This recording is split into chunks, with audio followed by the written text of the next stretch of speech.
Bienvenido, polvo y miseria. Bonito día, la lluvia hoy. Unos días la gente gusta, otros días no, porque hay lluvia, pero hay sol, porque hay trabajo, no hay trabajo, hay descanso. Y la pregunta es, todos los días con Dios, con Yeshua, nos va llevando, alimentando con su espíritu. ¿Y qué significa el espíritu, la esperanza, todo que es el bueno que nos falta? Así es, todos los días Yeshua está alimentando a aquellos y aquellas que tienen hambre y sed, porque esa es la condición, tener hambre y sed de la palabra. Entonces, pues una oración, digamos, más que buena, perentoria, urgente y necesaria, es pedir hambre y sed para poder comer, para poder beber y poder crecer en la esperanza y en todo el fruto del Espíritu Santo, en la humildad, en el temor, en el amor de perdón. En hoy tenemos mucha presión de información, hay está tremendo y va a seguir siendo más y más tremendo. Y en hoy estamos, como siempre, creo en una medida más grande. Hay mucha gente hablando del fin del mundo. Y este puede quitar la paz día a día. No puedo estar un día con sol bonito en vacaciones, empieza a pensar en la muerte, el fin del mundo, qué vas a hacer. Y interesante que la tema que vamos a hablar, para muchos es un paz de escape, el arrebatamiento, ¿no? Bueno, aquí la intención es hablar de la gran tribulación y de algunos sucesos paralelos o que en ese marco se podrían dar. Uno de ellos es el arrebatamiento, una doctrina pues paulina, 100% paulina, que pues hay que ponerla en su justo lugar, porque no es una doctrina que edifica espiritualmente y sin embargo puede ser muy perjudicial, muy dañina cuando es vendida por los pastores en su propia opinión, por las iglesias que creen en esto. Entonces, yo diría que el punto fundamental no es el arrebatamiento, sino la gran tribulación, porque de que viene una gran tribulación, lo que los que no conocen la profecía bíblica le llaman fin del mundo, la gran tribulación no es el fin del mundo, es muy distinto.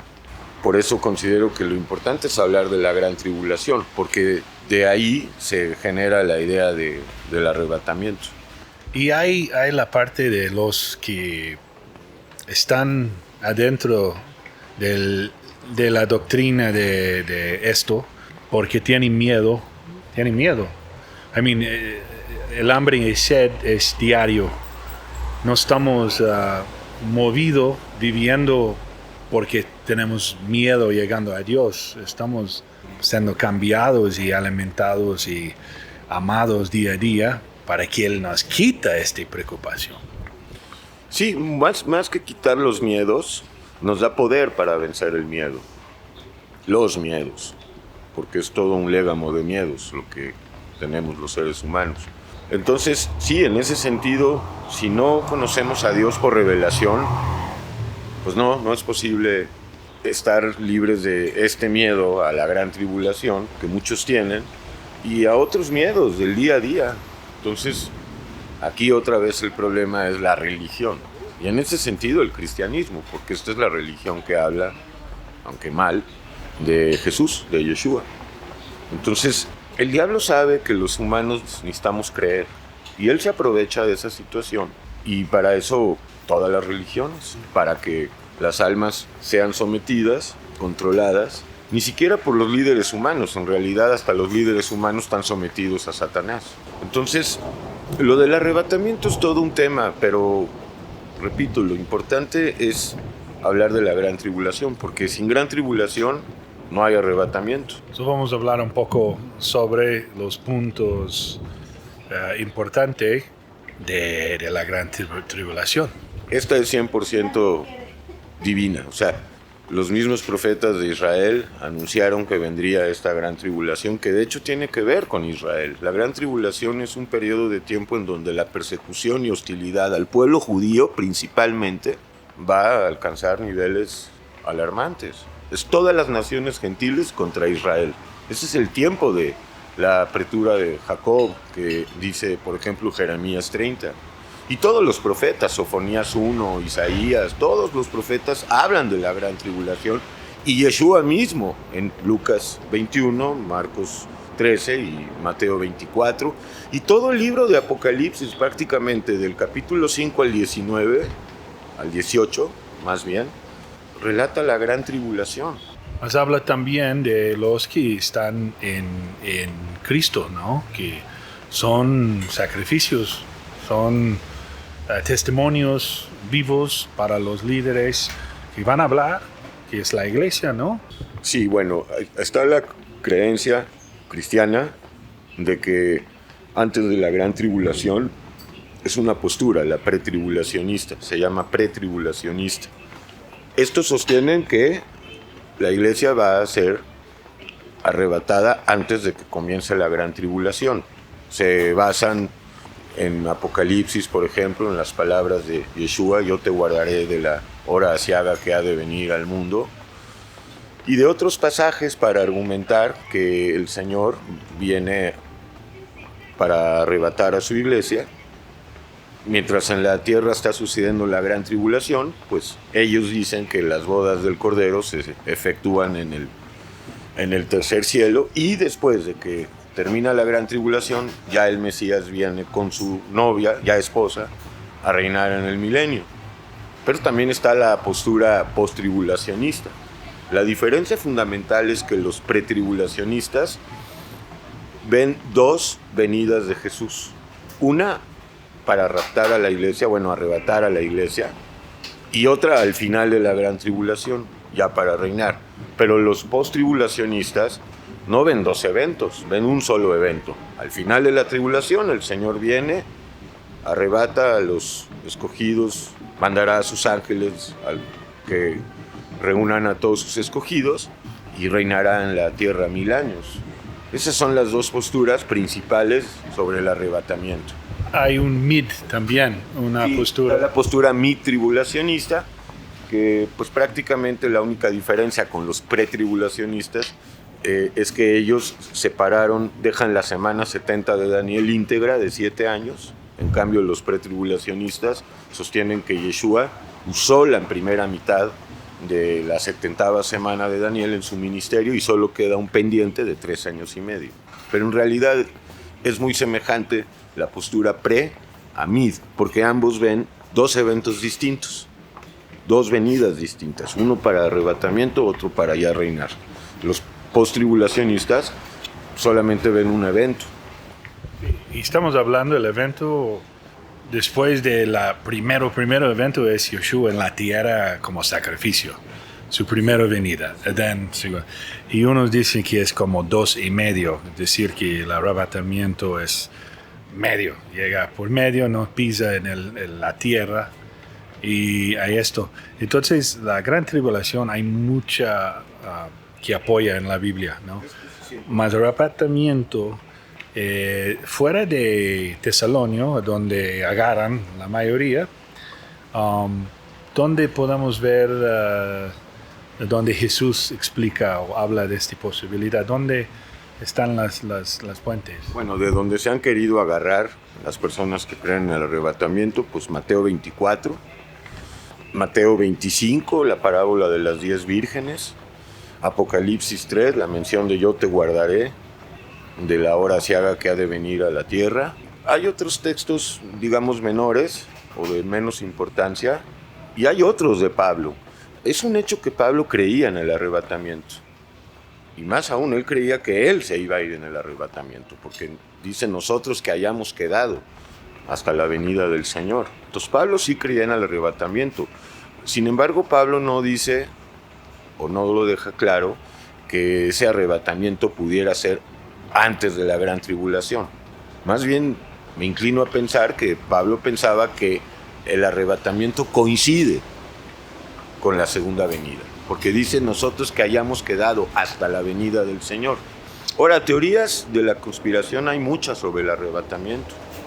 La más importante dice que esta doctrina del arrebatamiento fue una invención del clero católico que introdujo en los círculos protestantes en el tiempo de la Reforma por medio de los jesuitas, en particular dos de ellos, uno llamado Francisco Rivera, que fue el primero, y luego ya en el siglo XVIII-XIX, un tal Manuel Lacunza.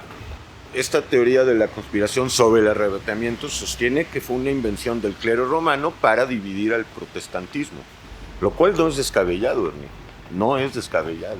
Ahora, el punto central es que la gran tribulación es una cosa y el arrebatamiento es otra. Lo que sí es seguro es la gran tribulación, lo que no es seguro es el arrebatamiento. Ahora, la pregunta es esta: ¿puede Dios arrebatar a su iglesia? Claro que sí, Dios es todopoderoso. Nos vemos ejemplos de esta, ¿no?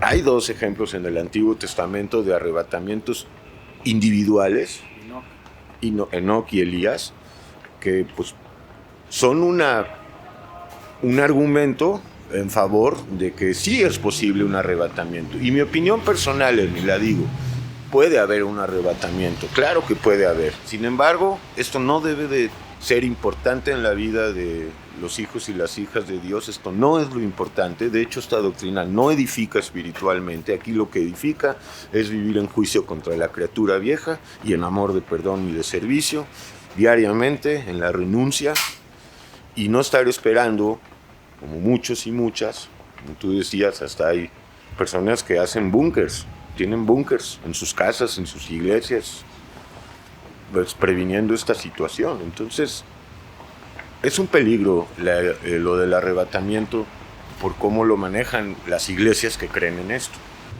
Manejan con la gran tribulación. Claro, porque sin gran tribulación no tiene sentido esto. No tiene sentido. Además, ojo a esa teoría de conspiración, de que puede ser una invención únicamente. Ahora, aunque haya sido una invención, hay algo muy claro. Pablo sí creía en el arrebatamiento. Es una doctrina principalmente de él. Hay manera de ver si Yeshua habló de esto. Hay manera, pero igual, ¿me entiendes? O sea, no debe de ser algo que sea primordial. Es un peligro poner el arrebatamiento. Yo conozco muchos pastores, en su propia opinión, que viven amedrentando y amenazando a los congregantes, diciéndoles que no se van a ir en el arrebatamiento porque están en pecado y no se ponen a cuentas con Dios, y es terrible. Sin embargo, pues no podemos decir que eso no pueda ser posible, porque para Dios todo es posible. Y bueno, hay ciertas escrituras que podrían aludir, escrituras de Yeshua que podrían aludir o inferir al arrebatamiento. Por ejemplo, hablábamos hace un momento de la de Apocalipsis 3, donde Yeshua dice: yo te guardaré de la hora aciaga, del tiempo aciago, de la prueba que ha de venir al mundo, también conocido como el día de Dios. Para todos los profetas, el día de Dios. Pablo maneja el día de la ira, es la gran tribulación. La ira venidera no se refiere, cuando Pablo habla de la ira venidera, no se refiere al infierno, se refiere a la gran tribulación de la que hablaron los profetas de Israel. Entonces, pues, es un peligro, Ernie. Y más bien, pues, esa es la intención de este audio, ¿no? Que la gente que entienda espiritualmente sepa que el arrebatamiento deben de ponerlo a un ladito y empezar a vivir en el amor de Dios, en el poder de Dios, dejar estas cosas. Y bueno, pues es que es un negociazo también, ¿no? De ahí también se han agarrado muchos pastores, en su opinión, para decir: vendan todo, porque ya viene el arrebatamiento, y ahí van y venden todo. Cuando venden todo, vender todo es renunciar a todo. Yo recuerdo aquí en México tenía una advertencia grande, billboard, que un pastor de Estados Unidos estaba publicando el día que iría pasar esto. Y Yeshua dije algo curioso, ¿no? Que dice: nadie sabe Así es, ese dato es importantísimo porque él lo dijo en Mateo y en Marcos. El día y la hora nadie la sabe. Inclusive en Marcos dice ni el Hijo la sabe, aunque ya hemos dicho que el Hijo sabe todo porque Él es el Padre. Entonces, si hay un arrebatamiento y es pretribulación, mi tribulación o post-tribulación, es algo que en lo personal para mí es irrelevante. Sin embargo, no es irrelevante para muchos, para muchas. Es más bien fundamental. Y ahí está el problema, que están estas personas que creen firmemente en el arrebatamiento y que viven todo el día pensando en él, están divorciados de la realidad. Hoy puede ser, pero más que el arrebatamiento, el día de la partida. El día de la partida. En ese sentido sí hay que estar muy alertas y vigilantes, como dice la parábola de las 10 vírgenes. Entonces, ¿puede haber un arrebatamiento? Claro que puede haber un arrebatamiento. Pero la gran tribulación no está en puede o no puede. Esa sí es segura. Esa sí es totalmente escritural. Y tiene que ver mucho con el pueblo de Israel, con la restauración del pueblo de Israel, porque el tiempo de los gentiles se está acabando. Ya estamos en la séptima edad de la iglesia. Y si cabe hablar de un tipo del arrebatamiento, en el Antiguo Testamento sin duda sería Enoc, séptimo desde Adán, que fue llevado. También, pues, Yeshua dijo como en los días de Noé. ¿Por qué destruyó Dios a la generación de Noé? Porque era una generación perversa y maligna. Entonces, es sombra y figura de lo que va a venir en la gran tribulación. No el fin del mundo, sino la remoción de las cosas para dar paso al milenio. Porque los que no creen en el milenio, o sea, los amileniaristas, pues tampoco creen en la gran tribulación y tampoco creen en el arrebatamiento. Y luego hay otros que creen que esto ya sucedió. Se llama teología del preterismo. Sostiene que pues toda la profecía de Apocalipsis se cumplió en los primeros 100 años después del nacimiento del Mesías, lo cual es absurdo y ridículo. Porque el arrebatamiento no ha existido, no se ha efectuado. ¡Oh, miseria! Bonito día.